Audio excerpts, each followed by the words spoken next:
Տիկին Ջուրհակյան, մենք հիմա գտնվում ենք դատարանի մոտ, որտեղ քիչ անց կմեկնարկի Ստեփան Սամվելյանի գործով դատական նիստը։ Նախորդ դատական նիստը բավականին այսպես սկանդալային ստացվեց։ Ինչ ակնկալիքներ, ինչ սպասելիքներ ունեք դատարանից, հաշվի առնելով, որ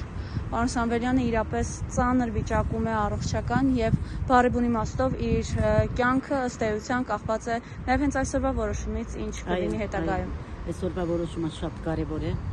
որ հույս ունենք, որ գոնե դատարանից ազատ կարձակվի, կարծում եմ, որովհետև միեդի որոշումն էլ կա այնուամենայնիվ, պետք է որ հաշվի նստեն այդ որոշման հետ եւս, եւ ես դիմել եմ անձամբ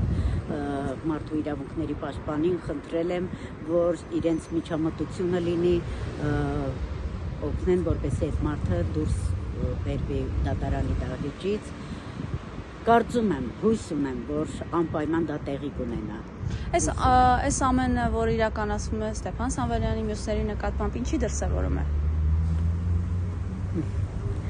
Այդ բառը կուզենամ օգտագործել,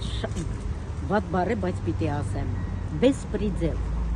Ռուսերեն բառը հոյակապ է հնչվում։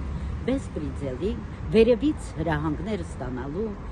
ուղղակի ես կարծում եմ այսօրվա դատավորը այդ հրամանին չի ենթարկվել։ Կարծում եմ։ Ակնկալիք ունեք ամեն դեպքում դատարանից։ Այո, գիտեք, այնուամենայնիվ նաև կար մեր սխալը, որ Զարուհին մի փոքր ուշացավ, չնայած որ զգուշացրել էր։ Դրա համար ես ճիշտ անցյալ անգամ շատ մեղադրեցի, վրդովված էի, բայց այսօր կարծում եմ, որ շատ հանգիստ կանցնի, հանգիստ պայմաններում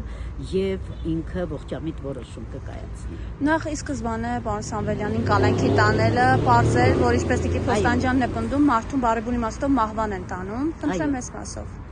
Դե մենք բոլորս գիտենք նրա հիվանդությունները, բազմաթիվ հիվանդություններ ունի եւ նրա տեսքից է դա երևում, որ հնարավոր չէ այդ պայմաններում նա գոյատևի երկար։ Դրա համար Տիկին Փոստանջյանը շատ ճիշտ է ասում, որ անմիջապես պետք է իրեն ազատ արձակել դահլիճից։ Շնորհակալություն։